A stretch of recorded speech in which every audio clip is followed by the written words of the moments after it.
स्वागत है आपका। ब्रेक के बाद आप देख रहे हैं शेयर बाजार सबका अधिकार और मेरे साथ मेरी दो सहयोगी पूजा और कविता दोनों मौजूद हैं। लेकिन बिना किसी भूमिका के सीधा आपके सवालों का सिलसिला शुरू करते हैं क्योंकि समय हमारे पास आज कम है।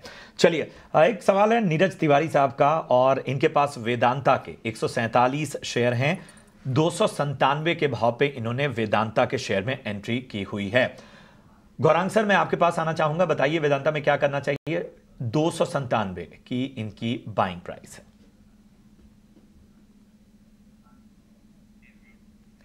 गौरांग सर, अपने आप को अनम्यूट कर लें सर आप। क्षमा चाहता हूँ प्रशांत। पहले खरीदारी की राय थी वेदांता पर और अब हमने जो खरीदारी की राय थी उसको हमने होल्ड में परिवर्तन किया है। तो अगर आपका पुराना निवेश है वेदांता में तो आप निश्चिंत होकर के बने रह सकते हैं, बशर्ते कि आपका नजरिया लंबी अवधि का।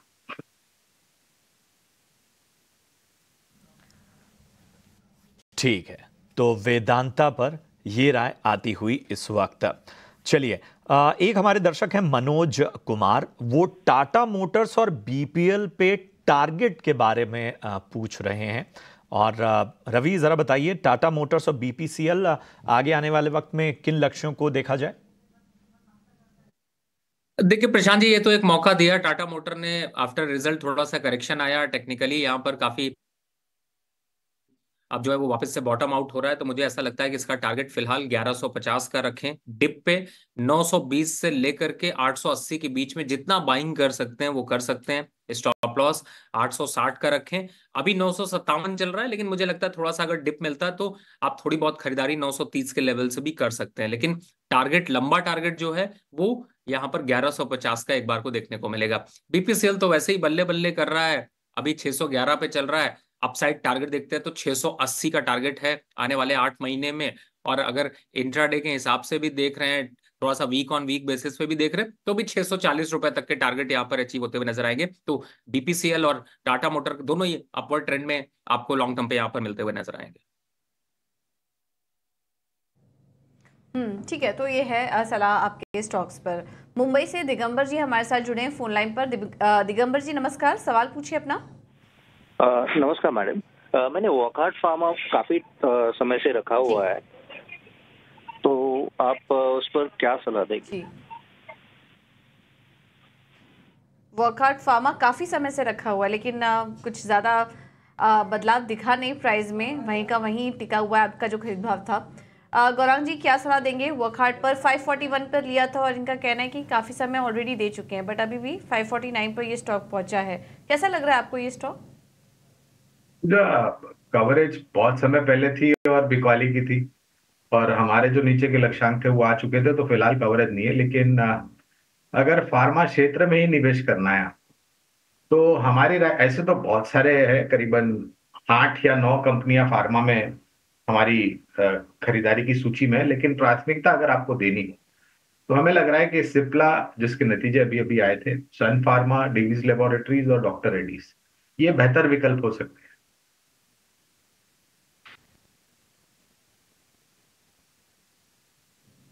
ठीक है, तो ये है सलाह वॉकहार्ट पर। आगे बढ़ते हैं और चेन्नई से बबलू कुमार जी का सवाल हमें आया है और इनके 2 सवाल हैं। पहला तो सीमेंस है, 10 शेयर्स 4500 पर इन्होंने लिया हुआ है और इनफैक्ट आज कंपनी के नतीजे भी आए, शानदार नतीजे देखने को मिले हैं। और उसके बाद हमने कुछ ब्रोकरेज हाउसेस के अपग्रेड भी देखे। स्टॉक 7% ऊपर आज कारोबार कर रहा है। इनकी भी खरीदारी का भाव 4500 पर है, तो वहां से काफ़ी ज़्यादा चढ़ चुका है और अच्छे खासे मुनाफे में है सीमेंस में। रवि जी क्या सलाह होगी आपकी? सीमेंस के तो अब नतीजे भी अच्छा है और तेजी के लिए बने रहना चाहिए स्टॉक में। देखिए ओवरऑल स्ट्रक्चर इसका काफी स्ट्रांग है, अपसाइड पे जा रहा है, दौड़ लगा रहा है, तो दौड़ के साथ चलें। अभी फिलहाल 7400 तक के टारगेट इसमें आने वाले समय में देखने को मिलेंगे। और चूंकि इनकी बाइंग काफी अच्छे लेवल पर है तो मुझे लगता है इनको कंटिन्यू करना चाहिए। अगर आपको लगता है कि नहीं, मुझे थोड़ा सा प्रॉफिट बुक करने की जल्दी है, मैं यहाँ से पैसे निकालना चाहता हूँ, तो भी आप मिनिमम, आप जो यहाँ से अभी आप 6-7% की रैली देख रहे हैं, इसका एक बार 7200 के आसपास आता है तभी प्रॉफिट बुक करने की सोचिएगा। लेकिन लॉन्ग टर्म पे भी स्टॉक अच्छा है, मेरे हिसाब से होल्ड करिए।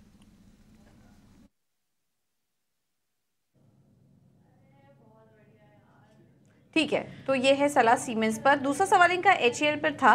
10,000 शेयर्स 2,000 के भाव पर लिया हुआ है, शानदार तेजी वहां से देखने को मिली और अभी ये स्टॉक उनकी खरीद से करीब 2 गुना हो चुका है। 20,000 के प्रॉफिट में यहाँ पर भी बैठे हैं। HAL पर अभी रवि आप ही सलाह दीजिए। दो स्टॉक्स हैं, सीमेंस और HAL, दोनों में अच्छा मुनाफा हो रहा है। HAL कैसा लग रहा है आपको और तेजी के लिए रुके अभी स्टॉक में? बिल्कुल रुकना चाहिए। देखिए, कोई डिफेंस काउंटर में कोई और ऑप्शन यहाँ पर दिखाई नहीं दे रहा और इस समय अगर इमीडिएट टारगेट की बात करें तो वो 4400 है। लॉन्ग टर्म पे टारगेट की अभी मैं बात नहीं कर रहा, क्योंकि जिस हिसाब से अग्रेशन दिख रहा है कोई जरूरी नहीं है कि ये स्टॉक जल्दी आपको 6,500 के भाव पे दिखाए, लेकिन फिलहाल इमीडिएट टारगेट 4400 है। और बहुत अच्छी बात है आपने लोअर लेवल पर खरीदा है, लेकिन ET स्वदेश पे कंटिन्यू अपडेट लेते रहिए। 4400 के आसपास आता है तो एक बार दोबारा से कॉल करिए। टाटा मोटर्स पर हमारे एक दर्शक हैं मनोज कुमार, यूट्यूब पर सवाल पूछ रहे हैं। गौरांग, मुझे इनकी पोजीशन नियर टर्म है लॉन्ग टर्म में नहीं पता, लेकिन शायद ये खरीदारी करके बैठे हुए हैं और नियर टर्म टारगेट समझना चाह रहे हैं टाटा मोटर्स में। किस लेवल पे खरीदारी की है उस बिना पर ही हम टारगेट बता पाएंगे। बहरहाल आपका व्यू टाटा मोटर्स पर, और अगर इनका कोई नियर टर्म आउटलुक है, टाइम फ्रेम है, तो क्या सलाह होगी आपकी तरफ से? देखिए, छोटी मझौली समय सीमा को परिवर्तन करे अगर कोई पाबंदी नहीं है समय सीमा को लेकर के कविता, क्योंकि लंबी अवधि के लिए हमारी खरीदारी की राय है। हालांकि नतीजों को देख करके जिस भाव के आसपास 950,000 के आसपास जो चल रहा है वो मेरे ख्याल से पर्याप्त है। यहाँ से ऊपर के तरफ के दायरे बनने के लिए 2-3 चीजों पर मेरे ख्याल से काम करना पड़ेगा। एक तो वो बैलेंस शीट को जो डेट फ्री बनाने की बात की है उस पर धीरे धीरे करके क्या आगे बातें आती है सामने, किस प्रकार से कम करने का प्रयास कर रहे हैं वो। दूसरी बात, जो हाई एंड प्रोडक्ट मार्जिन है इनके पास JLR, वहां पर उनको मेरे ख्याल से और मेहनत करनी पड़ेगी, जिससे उनके जो हाई एंड मार्जिन होते हैं JLR से वो और मजबूत और सकारात्मक आए। और तीसरी बात है कमर्शियल व्हीकल को लेकर के जो लाइनअप इन्होंने बताए हैं लॉन्चेस को लेकर के, वो जल्द तारीख तक हो जिससे मार्केट शेयर इनका बढ़े। तो हाल फिलहाल खरीदारी की राय है, लेकिन बशर्ते कि इनका नजरिया ये परिवर्तन करे लंबी अवधि के। ठीक है, तो ये राय इस वक्त टाटा मोटर्स पर आती हुई। चलिए, कुछ सवाल यूट्यूब पर लाइव हमारे दर्शक पूछ रहे हैं। फैज अहमद साहब हैं, इन्होंने अडानी टोटल गैस में खरीदारी की है। 1150 की इनकी बाइंग है। 180 शेयर इन्होंने इस खरीद रखे हैं 1150 के लेवल पे। रवि जरा बताएं, अडानी टोटल गैस पे 1150 इस लेवल पर इनकी खरीदारी है।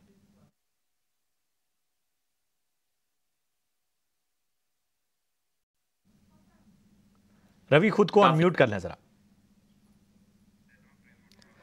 लगता है कुछ तकनीकी खामी है जिसकी वजह से रवि से हमारा संपर्क टूट गया है। गौरांग सर, आपके पास ही आऊंगा। अडानी टोटल गैस 1150 के लेवल पर खरीदारी है, क्या राय बनती है आपकी? देखिए प्रशांत, सीधे सीधे टिप्पणी नहीं करूंगा क्योंकि अडानी कंपनियों पर कवरेज नहीं है, लेकिन कुछ कंपनियां अडानी समूह की जो कंपनियां हैं, जैसे कि अडानी टोटल गैस हो गया, अडानी एनर्जी हो गई, अडानी पोर्ट्स हो गया, फ्लैगशिप कंपनी इनकी अडानी एंटरप्राइज जो है वो, ये सब कंपनियों का कारोबार जो है वो बहुत सक्षम और मजबूत है। और जो नतीजे भी आए हैं इन सब कंपनियों की, मेरे ख्याल से जो बाजार की उम्मीद और विचारधारा थी उसी पर खरे उतरे। शायद 1 या 2 जगहों पर शायद थोड़ी बहुत मायूसी। इसके अलावा विशेष रूप में टिप्पणी नहीं कर पाऊंगा क्योंकि कवरेज नहीं है। ठीक है, तो ये है सलाइन स्टॉक्स पर। चलिए, अभी इतने ही सवालों को हम शामिल कर पाएंगे। गौरांग जी, रवि जी, बहुत बहुत धन्यवाद आपका समय देने के लिए। आज बातचीत ज़्यादा नहीं हो पाई क्योंकि काफ़ी सारे IPOs और मैनेजमेंट पर भी फोकस करना था, लेकिन बहुत बहुत धन्यवाद आपका हमारे साथ बने रहने के लिए और आप सभी दर्शकों का भी अपने सवाल हम तक पहुँचाने के लिए। फिलहाल इस शो में इतना ही। मुझे, प्रशांत और कविता को दीजिए।